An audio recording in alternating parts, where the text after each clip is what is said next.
podcast is part of the Sports Social Podcast Network. It's far from the perfect bounce back, but Manchester United have certainly not crumbled after that harrowing Anfield defeat. A confident dismantling of Real Betis in the UEFA Europa League was the key, and the Reds really should have scored 6 or 7. When Southampton came to town, though, there can be few complaints that the team failed to score. We simply didn't create enough. A disappointing 0-0 draw against a poor side and a quite forgettable match, but it does tell us plenty about this team. And so that's what we'll be analysing today. A very warm welcome to the Manchester United Weekly Podcast. Thank you for listening. I hope you're well. I'm Harry Robinson and Jack Tait is alongside me, as always. We will review the Saints match and United's faults in that game first. We'll, of course, talk about Casemiro's red card and a couple of other controversial decisions. We'll also take a moment to remember Ian Stirling, a giant of Manchester United support who sadly died at the weekend. We'll then review the win over Real Betis in brief. We'll preview the second leg in Seville, give you a regular academy loan and United women's updates, and we'll play Guess the Player. In the middle of the show, our brilliant patrons will get their bonus Q&A in which we play a schoolyard-style pick-up game to try and pick competing the best United team that we can, and we'll go into more detail on the analysis of the two games this week as well. As a reminder, you can sign up to be a patron and help support the show for as little as £1.50 a month. You get your episodes before anyone else, you get them entirely ad-free, and of course you get that bonus Q&A every week. So on with the show. Jack, how would you sum up, just in short to begin with, that Southampton draw? It was one of the most ridiculous matches I've seen in quite a long time, honestly. It was normally when you come out of a game, you sort of feel like, especially if it's a draw, like one team probably could have edged it. I felt like this could have been a 3-0 win for either team with the way it ended up playing out. I mean, it was a game obviously defined by decisions given and decisions not given, I think most of which went against United, rightly or wrongly. But it was just frustrating. Even with 10 men, we had the chances to win the game, but I think it was very clearly a tricky and fatigued team trying to get through that game. Very well summarised. It was a real shame we weren't playing Nathan Jones at Southampton, because obviously 10 men then would have given us an advantage, according to him. Me and my brother were saying at half time that it was, I think we've made this point before, but it's a shame this season we didn't get to play Nathan Jones at Southampton. We didn't get to ever play Jesse Marsh's Leeds. We didn't even get to play this season Steven Gerrard's Aston Villa. And that has had an impact on those games, definitely. It's not an excuse. It would just been fun to watch United play Nathan Jones at Southampton and enjoy ourselves. What you said at the start there, that both teams could have won 3-0. Southampton obviously had a few. I did think United, on the basic play rather than the quality of the chances themselves, and maybe that's a completely ridiculous way to look at a game, but United were kind of more in control. But you're right, it was an entirely chaotic game. Yeah. And yet it managed to be chaotic without really being entertaining at all. And 0-0 draws can have that quality. But yeah, chaotic. And this is kind of been a theme for United recently. And chaotic has been really good when we've been able to win the ball back quickly and maintain those attacks. But that's because we can wear teams down when we maintain those. But we didn't do that. Of course, it's more difficult with 10 men. But even before that, in the opening half hour, that was a 25, 30 minute spell of the game that just dragged on. You thought, how is this carrying on? And I do think we lacked that genuine control of the game rather than just possession. And we lacked that ability to create enough pressure that would force Southampton to eventually crumble. Yeah, even with 11 men, I really didn't think it was a good start to the game by United. It's actually been a curious thing for us against Southampton in recent years. Even though we have generally come out on top in these games, we often don't play particularly well against them, because they're one of those teams that, even though they have been sort of towards the bottom end of the table in the last few years, they don't just come to Old Trafford and sit back. They do put us under quite a bit of pressure.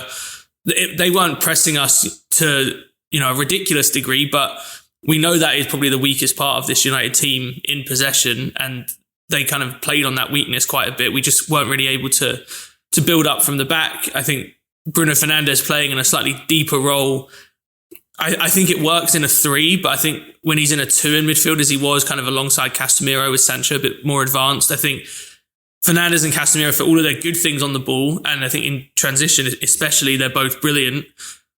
When you're being pressed kind of high up the pitch, that is probably both of their weakest aspects of their game as well. And so I think we just struggled to really have any kind of security when we were trying to build up from the back. And then obviously the red card changes the game. But yeah, it was a game that it felt quite end to end without really being that open, if that sort of makes sense. Like, yeah, both teams were managing to get into some decent positions, but it wasn't as if it was, 2-on-1s, 3-on-1s all the time, teams running through with chance after chance.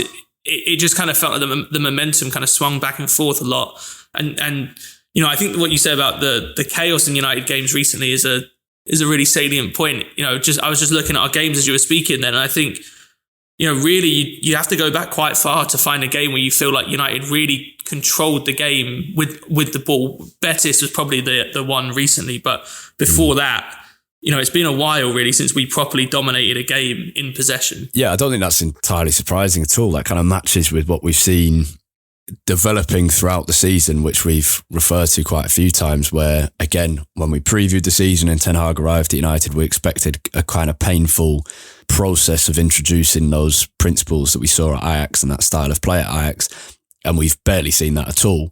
Instead, we've got this, which Gary Neville was praising recently, but is not, I'm 99% certain, is not what Erik ten Hag sees as the future of United's team and style and principles. Is not chaos, it will be control. And he's, for whatever reason, pragmatism and the ridiculous nature of this season and the players he's got, it's a mixture of all of those, but that's not what he's introduced so far.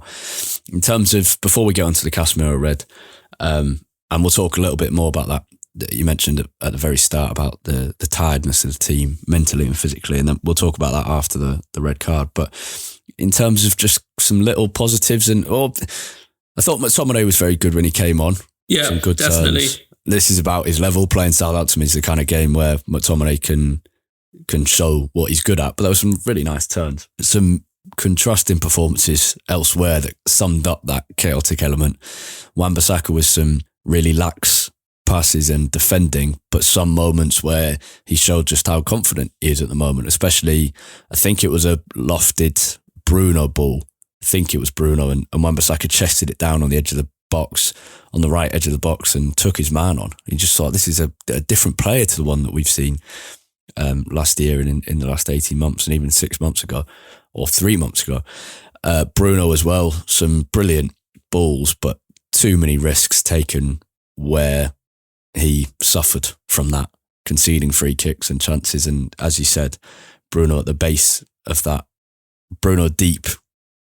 He played because he started before Casemiro was sent off. He was basically playing on the left wing, wasn't he? What did you think of that? Yeah, again, just a bit of a shock, really. With Sancho obviously coming in at number 10, it felt like Ten Hag was kind of using the opportunity to try out Sancho at number 10, and everyone else kind of sort of fell in around him. Yeah, it was a kind of a strange one. He was just a little bit all over the pitch. Honestly, he started a little bit out on the left. He then sometimes was dropping really deep when we had the ball. Even against Betis on Thursday, he was playing a lot deeper than normal, which Ten Hag mentioned after the game.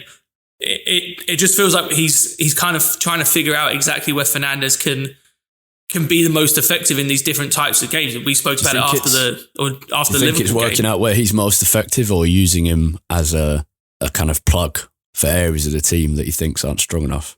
I think there's an argument to be made. It could on either side. I mean, we won't know, but what do you think? I think it's more that he's being used to kind of facilitate other players playing where Ten Hag wants them to be.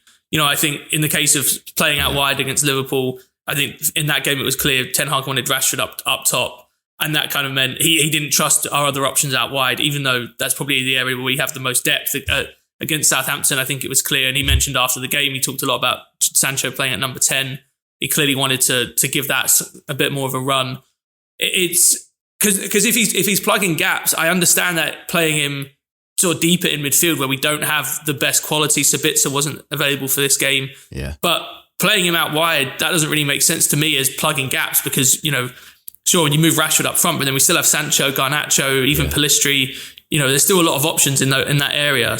Maybe it's we've seen Ten Hag talk quite a lot about when Rashford starts on the left and then goes up front, and it's like he's kind of been hinting that he allows the opposition's defence to get used to Weghorst's game and, should we say, lack of finishing ability, and then Rashford goes up and kind of tears him a new one with his pace.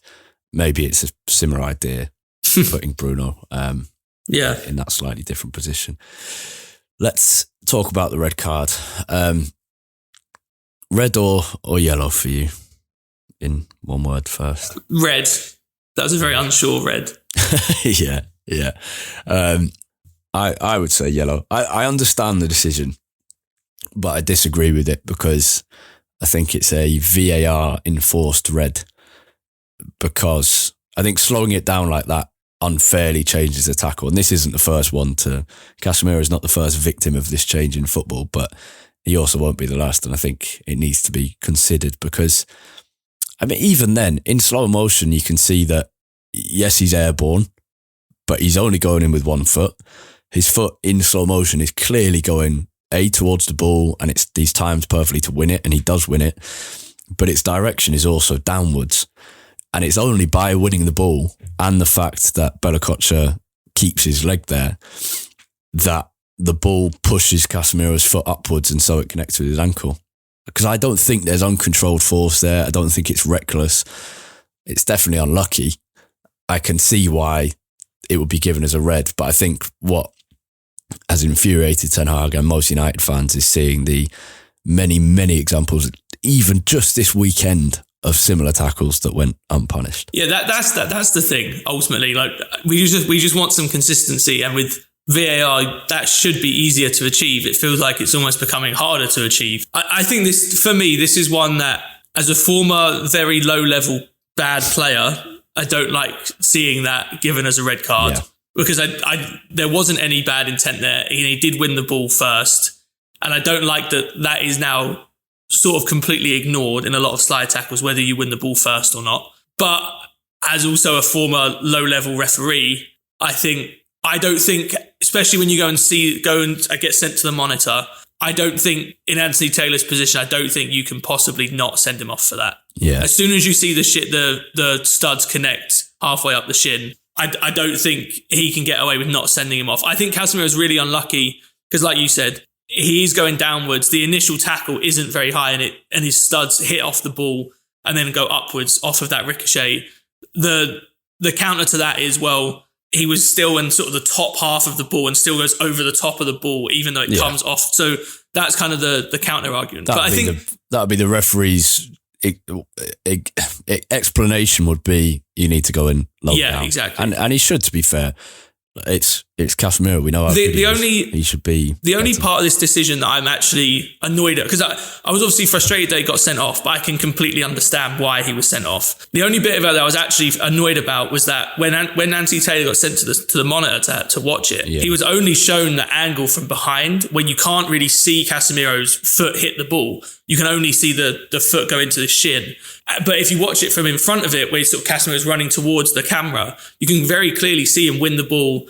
And like you said, the foot going down, it really wasn't that high, and then ricocheting up after it hits the ball. It probably still would have been a red card, but I just didn't like that in the process of sending him off, he was only shown that one angle. I don't know whether United will appeal it. Ten Hag seems to be hinting at it, but you'd expect that would have been done already. We're recording on Monday afternoon. Perhaps it will come in, but maybe United won't risk it. I think it's a very unlikely one to get overturned. In fact, I think it is 100% not going to get overturned. And I assume Ten Hag's been advised on that. The problem is the length of the ban is just entirely disproportionate to the two offences he's committed this season that's got him sent off. That dubious first one against Palace, it looked bad. Again, 100% see why the ref sent him off, but replays showed that he was grabbing Will Hughes' shirt, not his neck. Actually quite similar in some ways. Yeah. Like ones where the referee was sort of given no choice but to send him off, but like clearly absolutely no sort of malicious intent in either of them. And then a here and there second one against Southampton. And for that, a total of 7 games banned from a Premier League season, although one will be in the FA Cup. But that is, it's mad. And I just find it interesting. It's a bit odd that because the 4-game ban is because it's his second red, isn't it, in the same season? So you sort of wonder if the process for this couldn't be, because it feels wrong that like he could have got sent off for something quite innocuous and immediately it's a 4-game, which he kind of has, and it's immediately a 4-game ban just because it's his second one of the season. Like, why can't it be that if you get sent off for this? I get it that they're trying to punish like patterns of behaviour, but then to me it should be, or if you get sent off for the same thing more than one. Like if he grabbed someone else's neck, then I can completely understand it. It's just, I mean, I don't want to go too far down this rabbit hole, but I find it really interesting at when, because historically sending offs like going back to early football and even fairly recently, in like a couple of decades, you got sent off. Originally, you got sent off and then you could play in the next game, unless the referee wrote in their report, like, this thing needs further suspension. So, like, if you, going down the history nerd thing, Billy Meredith in United's FA Cup game in 1909. I've just been looking at this. When United won our first FA Cup, Billy Meredith was suspended for a few games because he was getting hacked down all game, turned around and kicked the player who had kicked him. He was sent off for that because it was like violent conduct, and then he was given a month-long ban for it. But normally a sending off for like bad tackles, or the ref wanted you off because you'd committed a series of bad tackles, you'd then be able to play in the next game. So I wonder at what point in kind of refereeing philosophy the idea developed that you need such harsh punishments for red cards, because I do find it a bit counterintuitive, because the red card is so that you're not playing in that game anymore. That the punishment is just massive. And I think, especially when you compare it to some of the suspensions handed out for racism and biting and homophobia, etc., it's odd. I actually often think this about the multiple yellow cards rule as well. To me, getting a yellow card isn't a sign really that you're like doing anything that should be punished by a ban. Even if you pick up 20 of them in a season, I just sort of think that's fine. Especially, I especially hate it in tournaments like the World Cup or the Champions League, where two yellow cards out of like 7 or 8 games. Like that isn't a particularly high rate of yellow cards. From like a non-United point of view, even as a neutral, you see so many times where, say there's like a little bit of handbags and 2 players will be booked and the rest will get away with it, just as kind of a sign of like an assertion of authority, but without doing it for everyone and having to analyse every little hand movement, etc. And you think, well, that happens to one player and they're banned for, say, a World Cup quarter-final, and the other player who did something just as, quote marks, bad, or even more, doesn't, just because of the way it kind of worked in the rest. It's just, yeah. I mean, it's fairly, well, no, it is relevant, but yeah. It's not the biggest issue in football. What did you think about the other? There were a few more refereeing decisions. Is there much? But United probably should have had a penalty. The handball is the one for me. I don't think the first one on Bruno is a penalty. I think Walker Peters wins the ball. It was a heavy challenge, but he wins the ball. The Rashford one, I'm very torn on ones like that where it's like a tiny, tiny touch, and then it makes the players like kind of hit into their leg. Yeah. I remember one a few years ago for David Luiz did it for Arsenal against Wolves and got sent off. And that one was when like he's trying to stay away from contact and they just sort of like run across each other. Yeah. Again, that one, I'm okay with that not being given. I think it could have been given, and as a United fan, you kind of hope that it is. But the touch was tiny, and even on TV, it took probably 4 replays to even notice that there was a touch. So I can understand why that wasn't given. Yeah. The Bella Kotchap handball, I honestly don't understand how that isn't given at all. I think the explanation is that it comes off his chest onto his hand. And I get that, and I'm okay if those aren't given in general, but I mean, as I mentioned with kind of bit like bitterness in my voice a few months ago, the reason we didn't win our Europa League group, if you want to go down that route, was because of a handball given against Lisandro Martinez that comes off his foot and then into his arm. And the difference in this one as well is Bella Kotchap's arm is making his body bigger. Like that ball would have gone through even after coming off his chest if his arm isn't on the floor. In the Martinez case, his arm is tucked into it would have just hit his chest instead of his arm. Yeah. Anyway, that isn't a reason. To me, the entire handball rule, I've said this before, it baffles me. I think it needs to be completely rewritten, honestly. Yeah. That wasn't the reason we lost, though. Oh, sorry, didn't lose. It feels like a defeat because it was Southampton. That's not the reason we drew. As you said earlier, you could see the kind of mental and physical fatigue. It feels like a sign of that. The question is, how do we manage it? And I'm not sure that we can entirely. I think Ten Hag has put his eggs very firmly in the let's do as well as we can in all 4 competitions basket. And we're going to have to see it through and hope for the best and see where that takes us, and hope that the mental kind of confidence, we're Man United, we go for all 4 competitions, the boost of that attitude is larger than the physical ramifications of drawing games like this.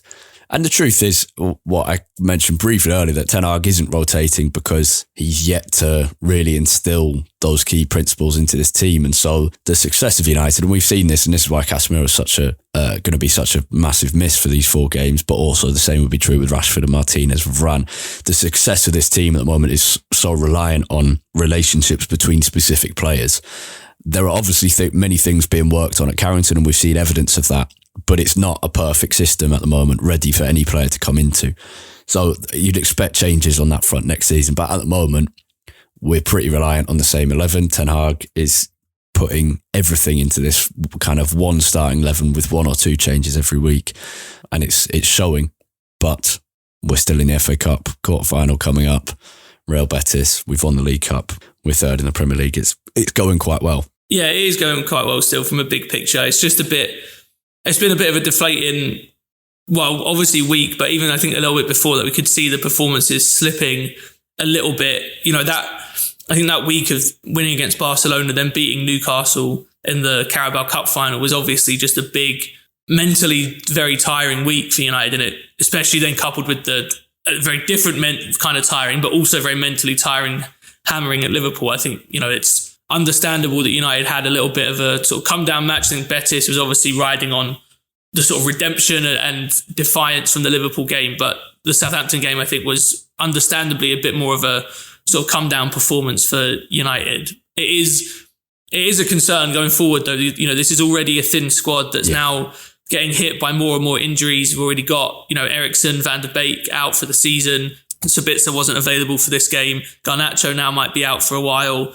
The injuries and now suspensions with Casemiro are piling up a little bit, and this is already a thin squad. Big chance for Kobe Manu. Yeah, it really is. And players like Pellistri as well, I think is going to only get more and more opportunities as the season goes on, and they need to. I think for United, the key now is that these last couple of results, drawing against Southampton, obviously the loss against Liverpool, it sort of dragged us back a little bit towards the chasing pack for 4th. We're still relatively comfortable, but ideally I think you'd want to be... next play, the teams around us will have played a few of their games in hand, or they would have played a few more games than us because we're in the FA Cup. Yeah.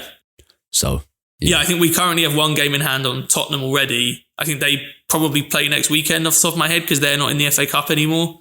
Depends. I don't know if the team they were supposed to play are in the FA Cup. I'm not sure. But anyway, like you said, we could very easily be behind Spurs by the next time we play. Spurs play at the weekend. Right, okay, there you go. So I think ideally what you would have wanted was, have 3rd pretty much sewn up so you could rotate a fair amount in the Premier League, go really hard at the Europa League, play our strongest 11 every week in the Europa League, and then obviously try and get through the FA Cup. But as it is, the focus is going to have to be on the league, probably a bit more than we thought it was going to have to, just because we have got dragged backwards a little bit in that race for top 4. Yeah, a nice, sad moment at the Southampton game. There was an applause for Ian Stirling before the game, and the United's players wore black armbands. He was the independent supporters liaison officer, but also a kind of long-time figure within United's support. Worked for Must from its inception, was a big part of the protests against the Glazer ownership when they arrived, and many other things, and secured all sorts of brilliant things for United fans in his role with Must and conversations with the club. He was also just a really sound guy. Long-time listeners of this podcast might remember that, well, probably won't remember, but I certainly do. When Ian came on the podcast in, I think it must have been 2018, and we were doing a special on Old Trafford's atmosphere and how it had declined and how it could get back to the position it once held as feared, and just a brilliant place to be. And it has got a lot closer to that, much thanks to some of his work and thanks to the Red Army and many others. But Ian, I kind of, can we chat over the phone for the podcast? And he said, no, come into the Must House before a match and we'll just sit down. So I went into the Must House and he was like, all right, do you want a cuppa? And we sat down and had a cup of tea and a lovely chat for 20 minutes about what could happen next with Old Trafford. And I that's the only time I met him properly. I bumped into a couple of other times, but the warmth of the man was, very obvious. And with the tributes of everyone that have come out, it's clear how much he meant to so many people. And it was great that the club, for Manchester United, one of the biggest clubs in the world, to wear black armbands to a supporter was a lovely move and a sign of just what a what a man he was. And that was lovely. Jack, first guess the player clue. It's from me. You're guessing this week. As a reminder, there are 3 clues every week. The quicker you get it, the more points you get. Although I'm not sure we've been tallying them up too well. We're going to have to go back and do that at some point. Your first clue is I'm currently coaching with a MLS team. I'm currently coaching with a Major League Soccer team. If you get it off this, I'll be very impressed. I was going to say, I should probably know more about MLS coaches than I actually do, given that I live in the US, but I don't really. So, yeah, that doesn't give me too many clues. Very quickly, the Real Betis match in midweek, that was a brilliant response, wasn't it? Yeah, it really was. It was a brilliant response in a lot of different ways. Firstly, the way we came out and started the game was excellent. In the first 5 or 6 minutes, obviously leading up to Rashford's goal, we flew out the traps. We, were creating chances left, right and centre. And then it was a doubly brilliant response because we kind of dropped off that level initially after the goal. We obviously let Betis back in the game.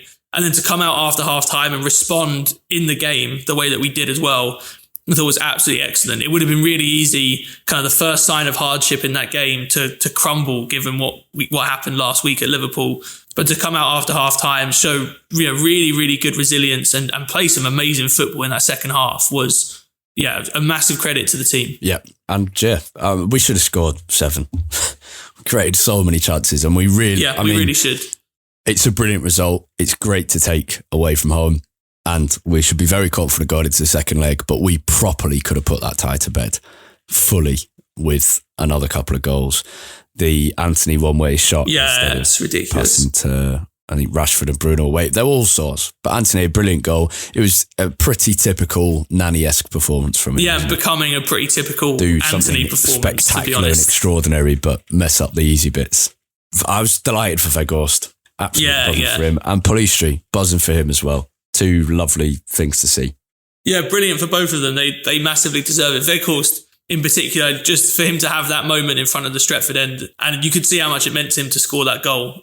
And I'm just really pleased that he kind of had his moment in the spotlight because he deserves it. He's worked so hard for this team. I mean, I think we mentioned this before, but despite the lack of goals, I mean, where would we be if we hadn't brought him in January? And he's come in, he's played, what is it now, 16 or 17 games in a row? Yeah, more than Martial has in 2 years. Yeah.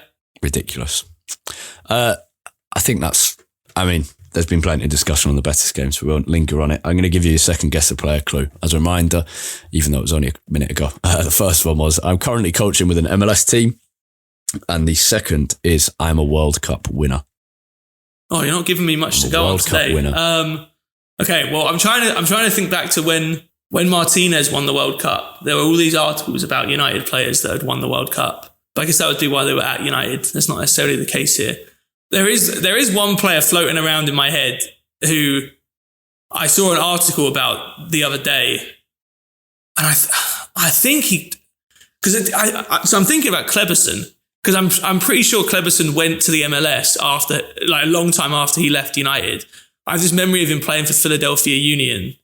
And I think he was a coach there, but I don't know if he still is. Are you willing to stake? I mean, I might as well guess, because I'm going to get another guess after the third clue, even if I get it wrong. So, and he did definitely win. Should I tell you the third clue? Yeah, go on. My guess would be Kleberson, but yeah, tell me the third clue. Yeah, I was meant to sign for Manchester United alongside Ronaldinho, but I did so alongside Cristiano Ronaldo instead. Oh, yeah, it's definitely Kleberson then. Yeah, spot on.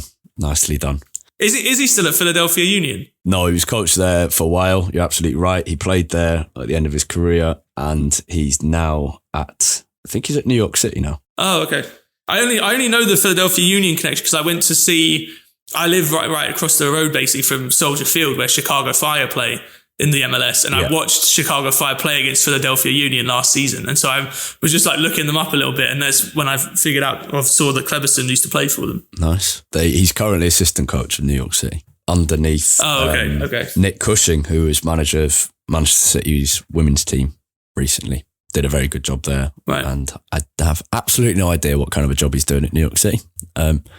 Perhaps one of our listeners can tell us. Well, I know they played Chicago Fire and drew 0-0 in a very boring game that I sat through for 90 minutes last week. Is that where does that rank in the most boring games you've seen live? Oh, it's up there. It's right up there, honestly.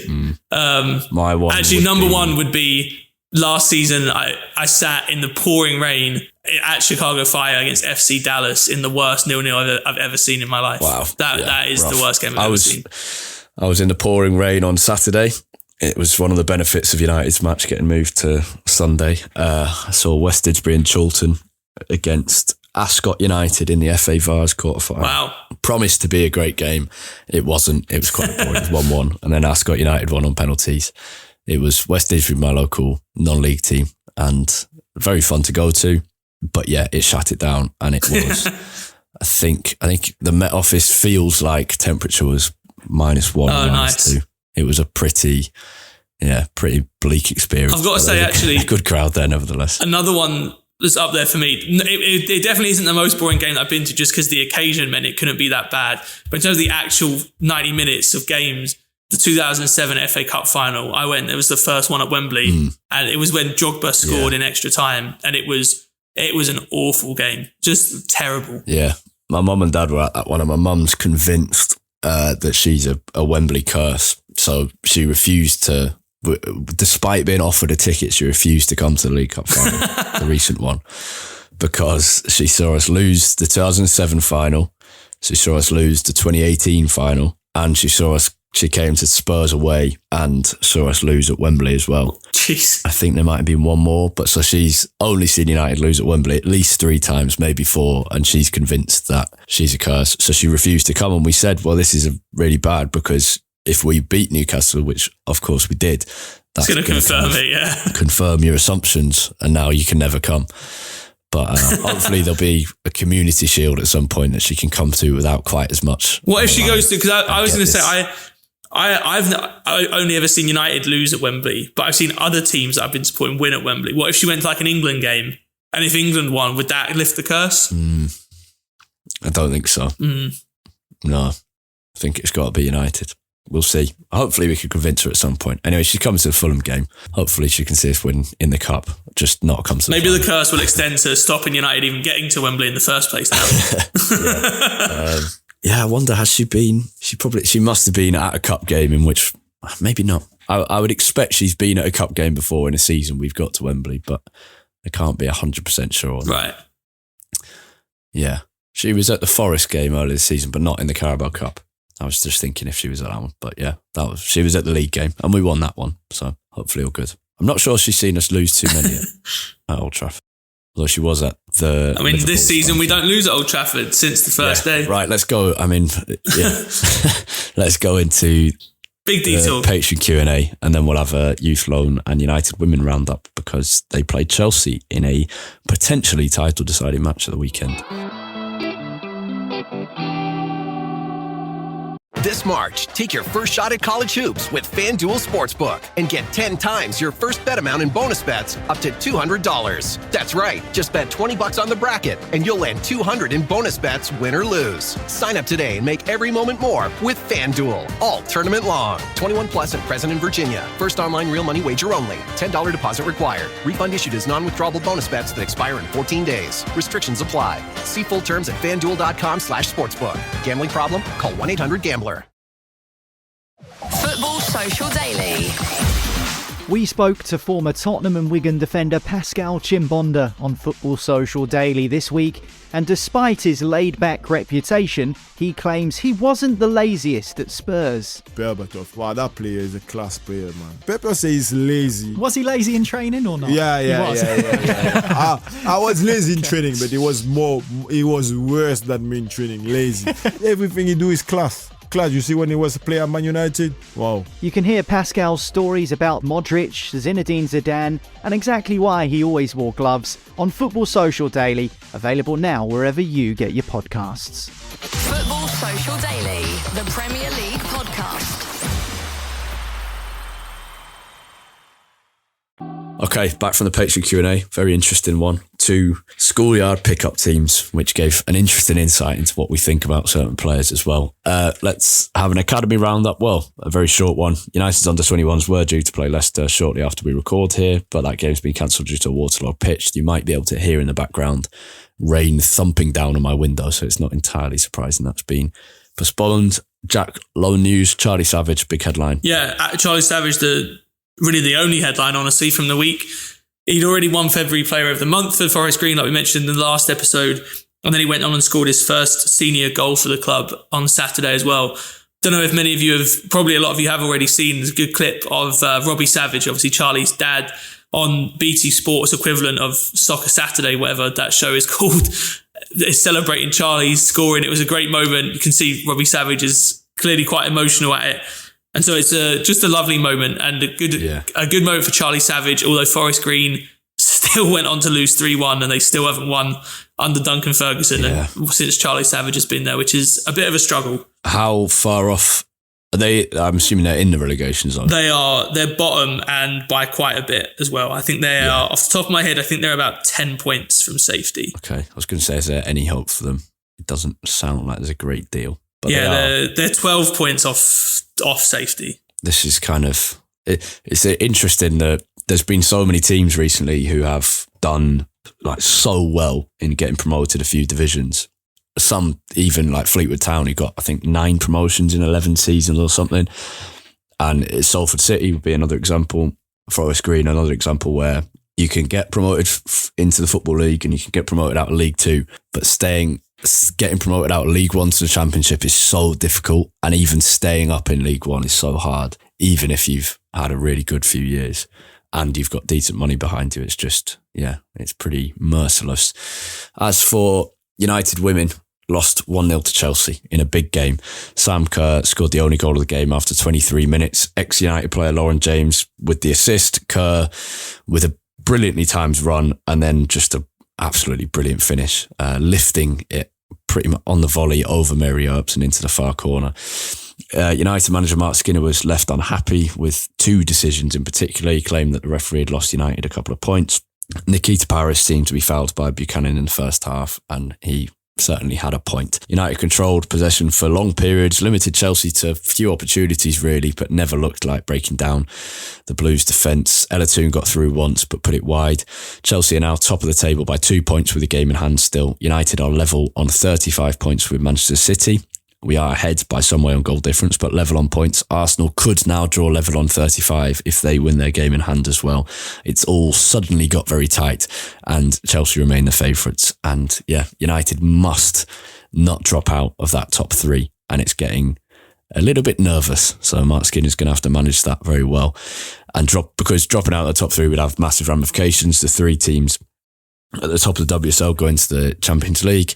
If United don't have that, having come very close for 2 seasons in a row but failed at the last, that would have big ramifications on the futures of players like Ona Battier and Alessia Russo and many others. So there's not much margin for error. Bit of a distraction now, which is probably good, playing in the FA Cup quarter-final on Sunday. Jack, Real Betis on Thursday. A great advantage to go there with. Very jealous of everyone going out there. This is the first European away I'm missing since Young Boys in September 2021. It's been a privilege to get to do so many in a row, but I am sick with envy now. It's going to be a great trip.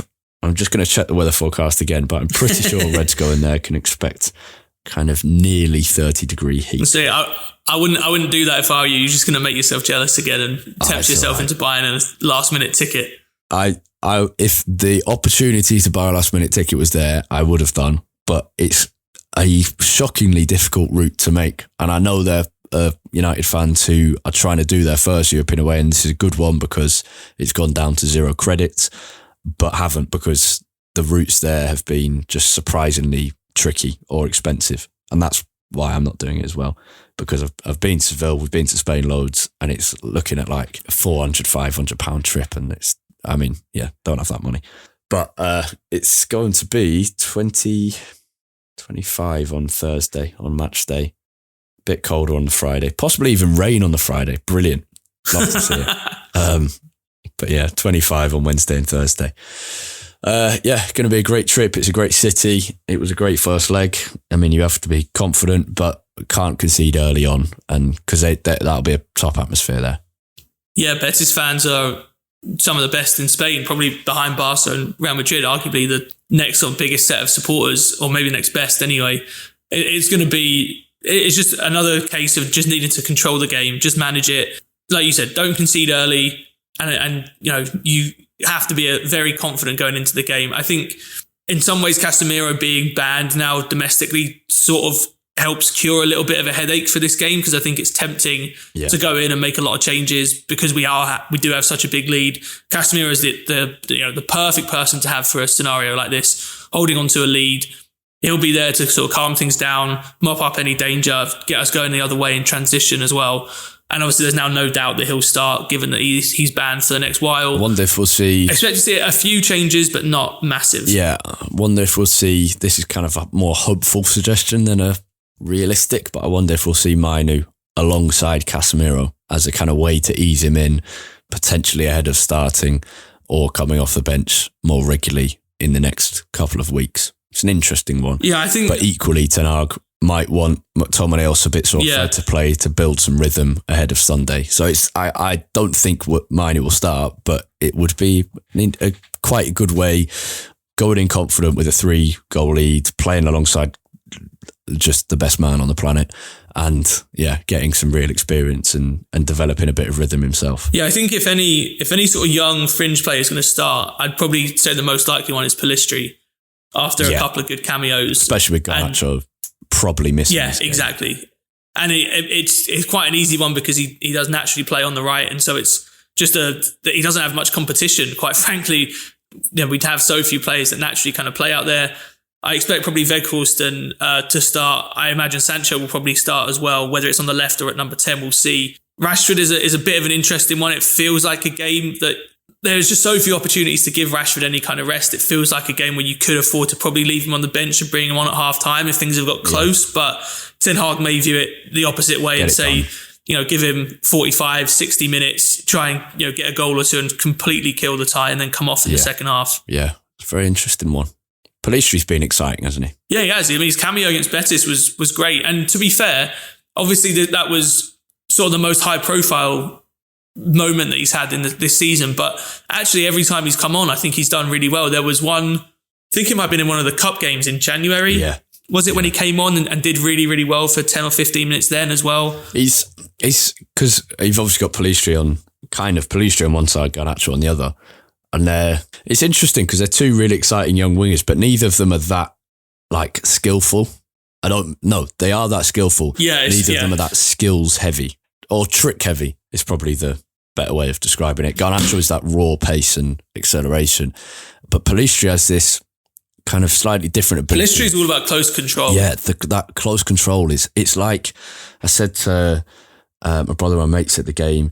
It's like watching one of those, like on FIFA 98 or something, like the really early FIFAs where players were way bigger than the pitch and would just kind of run in figure of eights and they'd run like backwards and forwards and eventually you'd get past the player. He seems to do that. He just runs in all sorts of different directions and then eventually keeps hold of the ball and eventually manages to do something.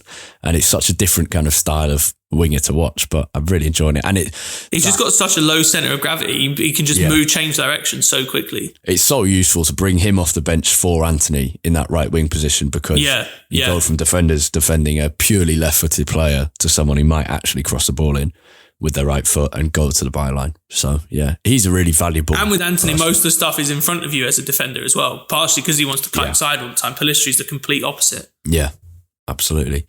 Anything else before we wrap up? I think it's going to be nervier than we expect against Betis. I just have a feeling it's going to... Even if we don't concede early, I just have a feeling they're going to come flying out the traps and put us under a lot of pressure to start off with. We know what it's like playing away from home anywhere in Europe, but especially in Spain, it is difficult. And I think it's going to be a nervy first half. Yeah, watch out for the refs. Always to be cautious. Well, if any others are going to Seville to watch United Real Betis, have a brilliant time, no matter how jealous I am. One of our patrons, Tony Ryan, is going. Have a good time. Everyone else, if you go and have a good time or enjoy the game wherever you're watching. For our thoughts on that game and throughout the week, you can find Jack on Twitter at UTD Tait, Tait. And you can find me at Harry Robinson64 and the podcast itself at UTD Weekly Pod. That's POD at the end there, where you can also find out information about how to sign up and become a patron and get ad-free early release episodes with bonus Q&As as we've had in this one. Thank you very much for listening. If you've enjoyed the show, either support us on Patreon or share it with your mates or leave us a review. Do something nice to help us grow or sustain ourselves. And otherwise, have a brilliant week. Goodbye.